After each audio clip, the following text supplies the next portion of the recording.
일곱 기적 시리즈 마지막 시간입니다. 부활과 생명, 모든 것이 끝났다고 말하는 이들에게 라는 제목으로 함께 하나님 말씀 나누겠습니다. 네, 먼저 여러분들 기도해 주셔서 중국 잘 다녀왔습니다. 한 주간 교회를 비웠을 뿐인데 상당히 오랜만에 뵙는 것 같습니다. 많이 보고 싶었고 또 함께 예배드리는 이 시간이 참 귀하다는 생각을 하게 되었습니다. 이번에 중국에 가서 이제 성원이 보고 어떻게 생활하는지 본 것도 참 좋았는데 또 이제 중국이라는 나라에 대해서 새롭게 알게 되고 또 배우는 시간이 되어서 좀 좋았습니다. 중국이 러시아, 캐나다, 미국 다음으로 전 세계에서 네 번째로 큰 땅 면적을 차지하고 있는 나라죠.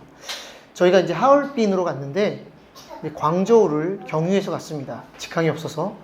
근데 광저우까지 가는데 2시간 반 정도 걸렸어요. 근데 광저우에서 하얼빈 가는데 5시간 정도 걸리더라고요. 네, 여기서 중국 가는 게 더 가깝죠. 중국 내에서 이동하는 것보다. 그래서 중국이라는 나라가 얼마나 큰지 다시 한번 이제 짐작할 수 있었던 것 같습니다. 그 넓은 땅을, 그 대륙을 처음 통일해서 제국을 세운 사람이 진나라 시황제죠. 처음으로 황제라는 호칭을 사용하고 우리가 알고 있는 현재 그 중국의 뼈대를 만든 사람이다. 이렇게 알려져 있습니다. 무엇보다 이 진시황 하면 불로초를 빼놓을 수 없죠. 서복이라는 사람을 보내서 불로초를 구해오라 라고 했던 그 이야기는 지금 전설처럼 내려오는 이야기인데 이게 사실이든 전설이든 간에 죽음에 대한 두려움 또 그것을 피하고자 하는 인간의 어떤 욕망, 이거는 모든 사람들 안에 있는 것이 아닌가 싶습니다. 천하를 통일하고 모든 권력을 손에 넣고 자기가 원하는 대로 모든 것을 마음대로 할 수 있는 그 사람도 죽음만큼은 어찌할 수 없는 것이 인간의 삶이죠. 그렇게 죽음을 피하려고 애썼는데 결국 진시황도 50세의 나이에 죽었다고 하죠. 인간의 모든 두려움 뒤에는 결국 죽음이 있는 것 같습니다. 사라짐과 상실에 대한 두려움, 또 모든 것이 끝이 났다라고 하는 그 두려움. 오늘 예수님은 그 죽음의 문제 앞에 모든 것이 끝났다고 말하는 사람들에게 아니다고, 새로운 소망이 있다라고 말씀하고 계십니다. 오늘 우리가 읽은 본문은 요한복음에 나오는 7가지 표적 중 그 마지막 이야기로 죽은 나사로를 다시 살리신 표적에 관한 이야기입니다. 요한복음 잘 아시는 것처럼 21장까지 되어 있는데요. 오늘 본문이 11장이죠. 이 11장으로 요한복음에 나오는 표적은 끝이 납니다. 12장 이후로는 21장까지 더 이상 표적이 등장하지 않습니다. 그래서 나사로를 살리신 이 표적은 지금까지 기록된 표적의 절정이자 이 표적을 마지막으로 이 표적이 앞으로 예수님의 삶의 방향이 어떻게 흘러갈 것인지를 단적으로 보여주는 사건이라고 할 수 있습니다. 자, 오늘 사건은 예수님께서 제자들과 함께 있다가 나사로가 죽게 되었다는 소식을 듣는 것으로부터 시작이 됩니다. 그런데 예수님은 그 소식을 듣고 계신 곳에서 이틀을 더 유하시다가 베다니로 가십니다. 자, 왜 그런지 그 얘기에 대해서는 오늘은 하지 않겠습니다. 지금 이야기가 길어질 것 같아서. 여하튼 예수님께서 베다니에 도착하셨을 때는 이미 나사로가 죽은 지 4일째가 되었습니다. 이 4일이라는 시간이 참 중요한데요. 당시 유대인들은 사망한 사람의 영혼이 죽은 지 3일 동안은 그 몸에 들어가기 위해서 그 시신 주위를 맴돌고 있다가 4일째 시신이 부패하기 시작하면 이제 자신을 알아보지 못하고 그 영혼이 완전히 떠난다라고 생각을 했다고 합니다. 그러니까 4일째가 되는 그날은 완전히 모든 것이 끝이 났다. 정말 완전한 죽음의 상태를 말하는 거죠. 더 이상의 소망도 없고 기대할 것도 없는 그 상태. 말 그대로 이제는 모든 것이 끝났다라고 말할 수밖에 없는 그 상태가 바로 죽은 지 나흘째 되는 날입니다.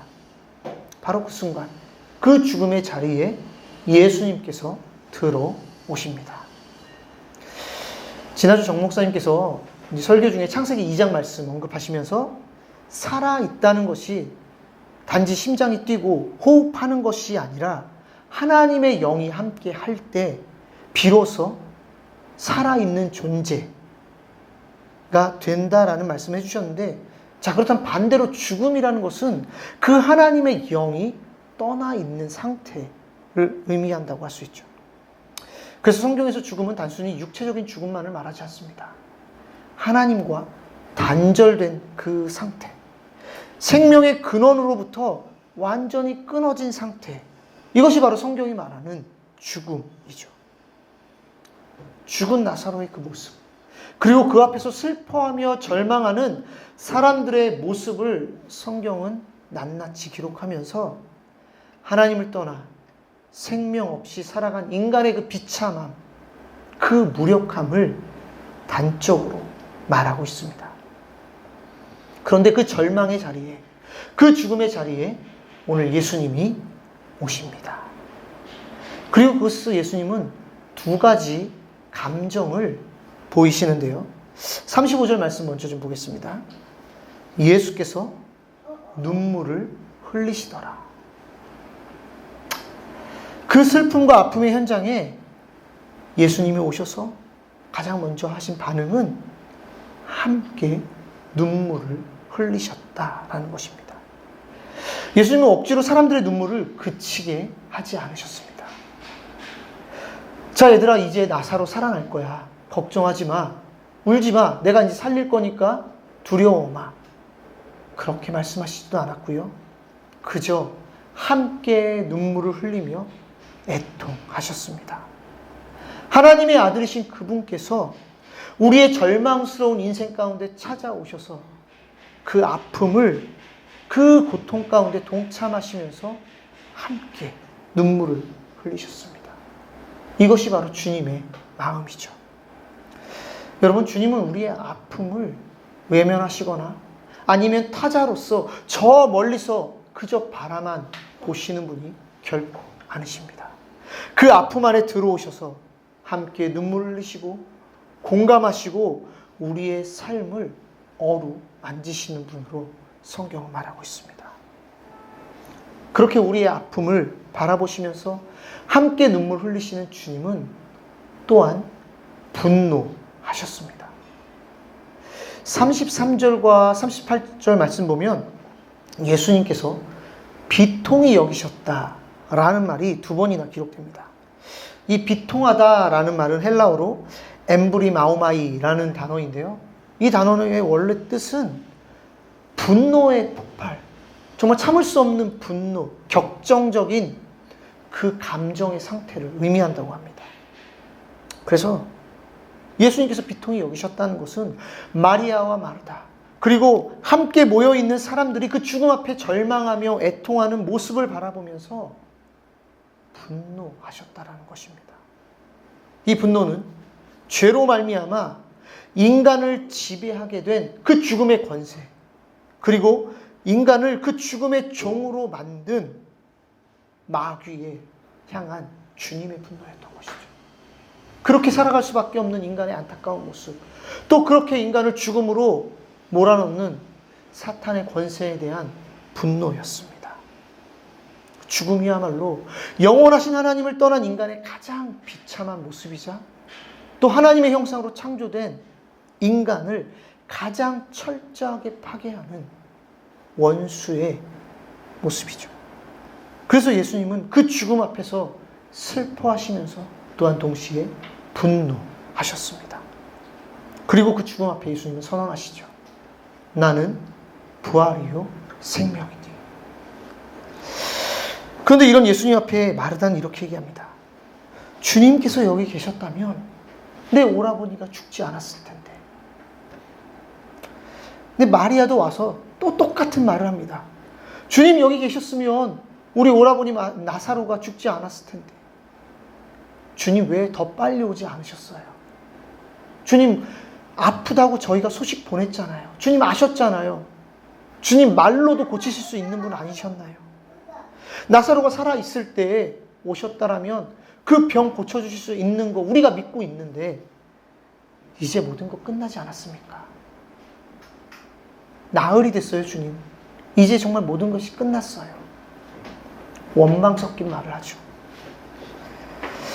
근데 여러분, 예수님은 그저 병을 고쳐주시고 또 우리의 문제를 해결해 주시는 정도 때문에 이 땅에 오신 것이 아님을 말씀하고 계십니다. 25절과 26절 말씀 우리 다시 한번 읽어볼까요? 함께 읽겠습니다. 예수께서 이르시되 나는 부활이요 생명이니 나를 믿는 자는 죽어도 살겠고 무릇 살아서 나를 믿는 자는 영원히 죽지 아니하리니 이것을 내가 믿느냐. 아멘. 여러분, 부활이 무엇입니까? 예수님을 믿는 자가 죽었지만 다시 살아나는 것. 그럼 생명은 무엇입니까? 예수님을 믿는 자가 영원히 죽지 않는 것. 예수님은 이것을 위해 이 땅에 오셨다고 당신의 삶과 또 당신의 사역을 통해 그리고 지금도 계속해서 말씀하고 계신 것이죠. 내가 단지 너희 배부르게 하려고, 내가 단지 너희 아픈 것 치유해 주려고, 너희의 문제 하나하나 해결해 주려고 이 땅에 온 게 아니야. 나는 너희에게 영원한 생명을 주고 싶어. 너희가 죽지 않았으면 좋겠어. 그 죽음 앞에서도 모든 것이 끝났다고 말하지 않고 부활의 소망으로 살아갔으면 좋겠어. 우리 주님은 말씀하신 것이죠. 요한복음 17장 3절 말씀에서는 이렇게 기록합니다. 영생은 곧 유일하신 참 하나님과 그가 보내신 자 예수 그리스도를 아는 것입니다. 많은 사람들이 영생을 무한대로 살아가는 것, 생명 연장의 꿈, 이 정도로 이해하는 것 같습니다. 마치 시향조가 죽음 피하기 위해 불로초를 찾아 헤매듯이 야, 예수 믿으면 그래 영원히 사는구나, 이렇게 이해하는 거죠. 그러나 예수님께서 말씀하시는 그 생명, 영생이라는 것은 단지 우리의 수명이 무한대로 늘어나서 그냥 그저 영원히 사는 것을 말하는 것이 아니라 주님 안에서의 진짜 삶이 무엇인지, 참 생명이 무엇인지 말씀하시는 것입니다. 앞에서 잠시 얘기한 것처럼 창세기 2장 말씀에 하나님이 사람을 흙으로 빚으시고 하나님의 영을 그 안에 부어주셨을 때 비로소 사람이 된 것처럼, 비로소 살아있는 존재가 되었다는 그 말씀과 동일한 말씀이라는 것이죠.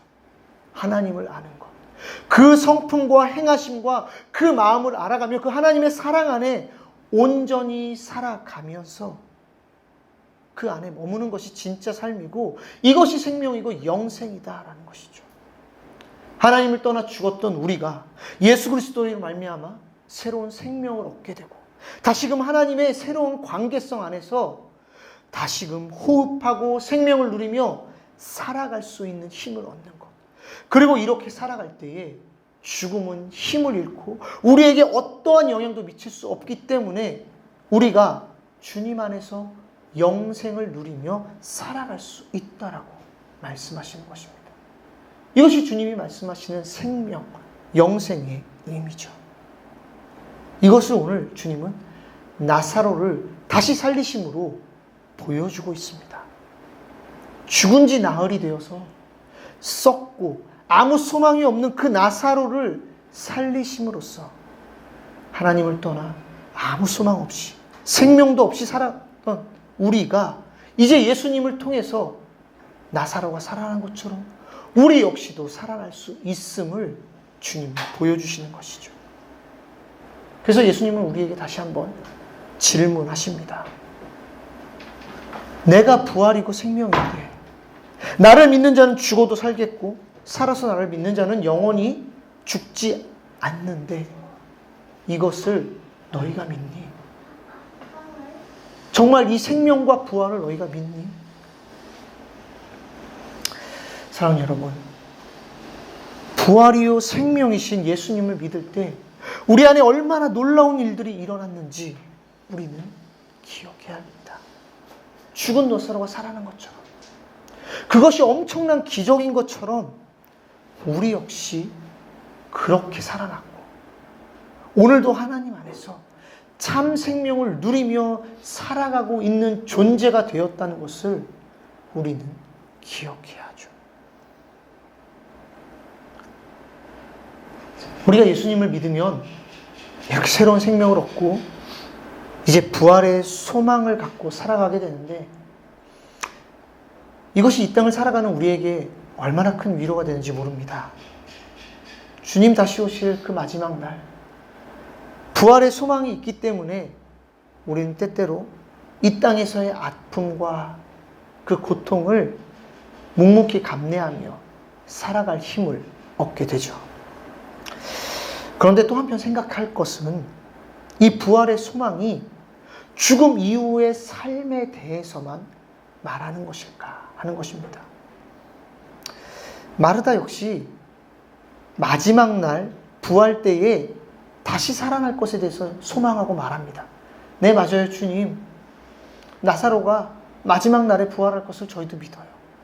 근데 예수님은 그런 마리아에게 내가 곧 부활이다 말씀하시면서 나사로가 마지막 날이 아니라 오늘 그 자리에서 살아나게 하셨습니다.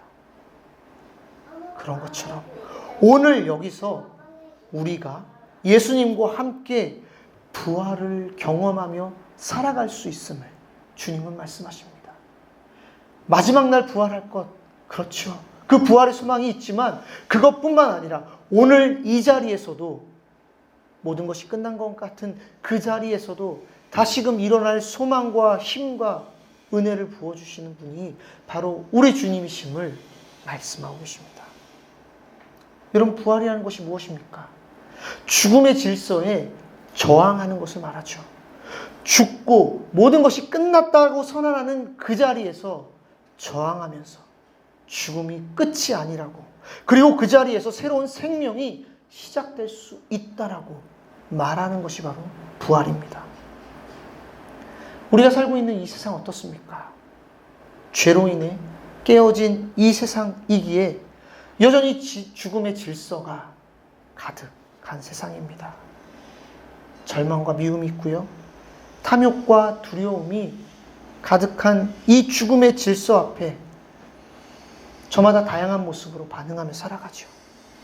누군가는 더 큰 분노로 살아가고, 누군가는 더 큰 욕망을 가지고 살아가고, 또 누군가는 더 큰 이기심으로 그 죽음의 질서에 순응하며 살아갑니다. 그러나 예수님의 부활을 믿는 자들은 그 죽음의 질서가 당연한 것이 아니라 이것을 넘어서서 생명과 부활이신 예수님의 질서와 방법으로 살아갈 수 있음을 믿는 것이죠. 이 깨어진 세상 속에서 살아가다 보면 우리 역시 절망스러운 순간을 맞이하죠. 낙담스러운 순간이 왜 없겠습니까? 실망하고 좌절하고, 또 때로는 우리 스스로의 연약한 모습, 죄 때문에 넘어지고 그 앞에서 실망하고 좌절하는 우리의 모습을 마주하게 되죠. 예수님을 믿는다고 모든 것이 다 아름답게 변하고 행복해지지 않는다는 것 우리가 다 알고 있습니다.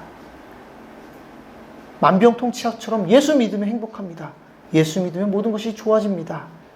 그렇지 않죠. 깨어지고 어지러운 이 세상 속에 그 세상의 고통과 아픔이 여전히 우리를 힘겹게 합니다. 그러나 그것이 끝이 아님을 담대히 선포할 수 있는 것은 예수님께서 우리의 부활이 되시기 때문입니다. 그 자리가, 그 절망의 자리가, 그 고통의 자리가 끝이 아니라고 주님 말씀하시기 때문이죠.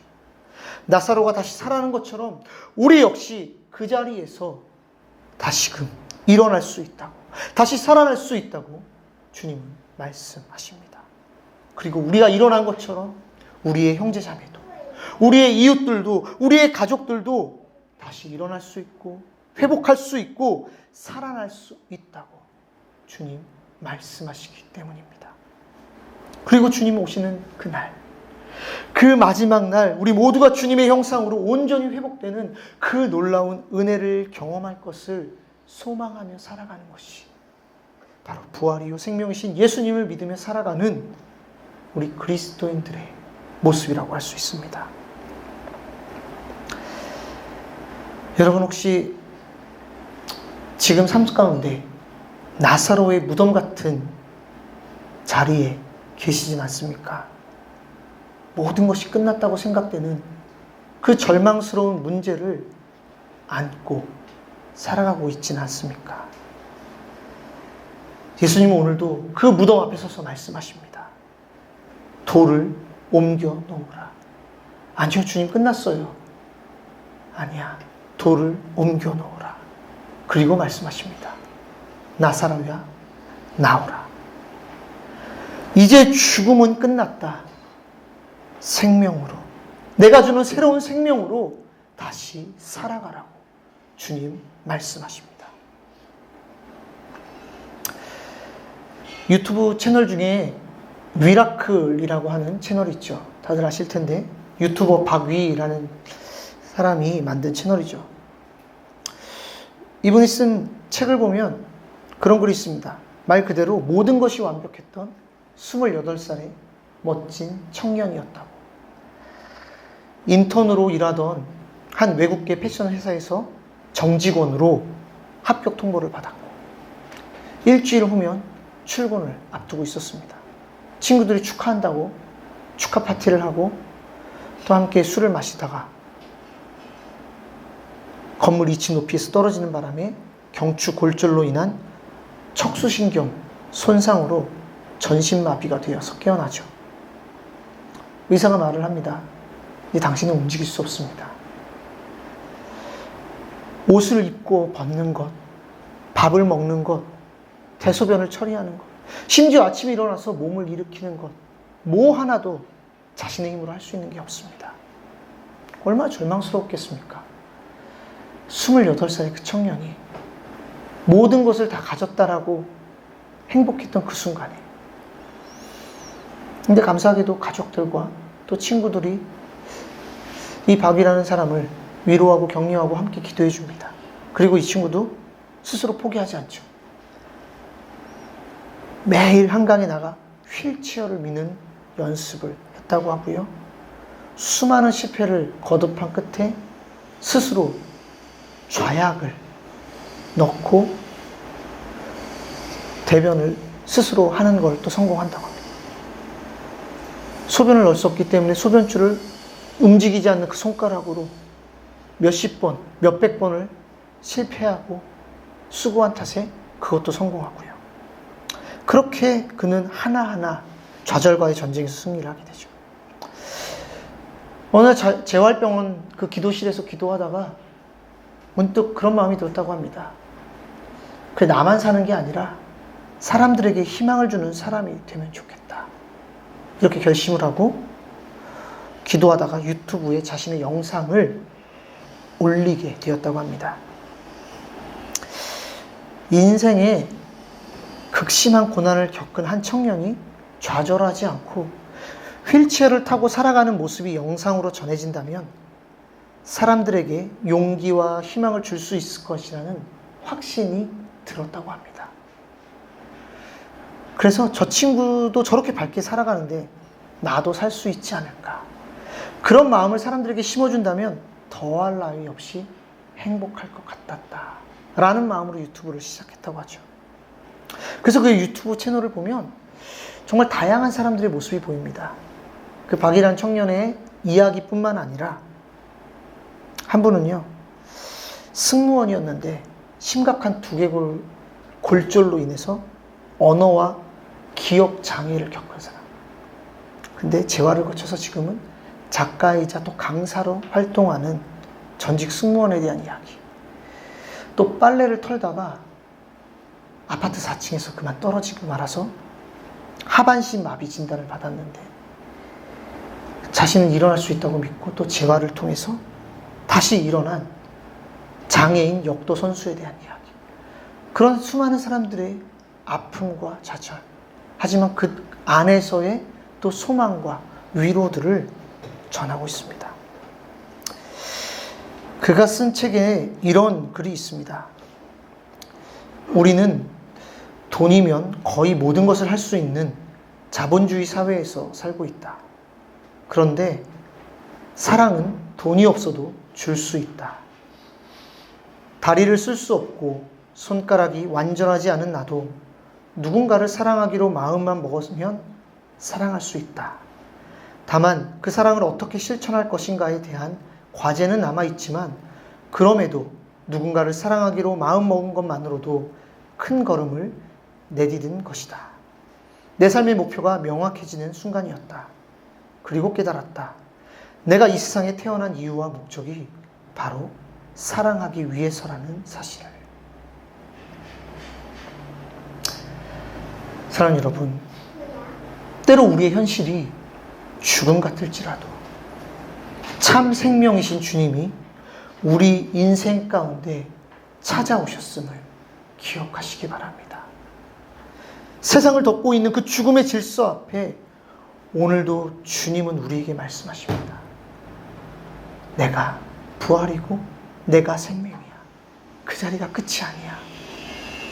실패와 절망, 또 좌절과 슬픔, 그 자리가 끝이 아님을 믿고 고백할 때 우리를 다시 일으키시고 회복시키시는 그 주님을 바라보는 부활신앙으로 살아가는 저와 여러분의 삶 되기를 주님의 이름으로 축복합니다.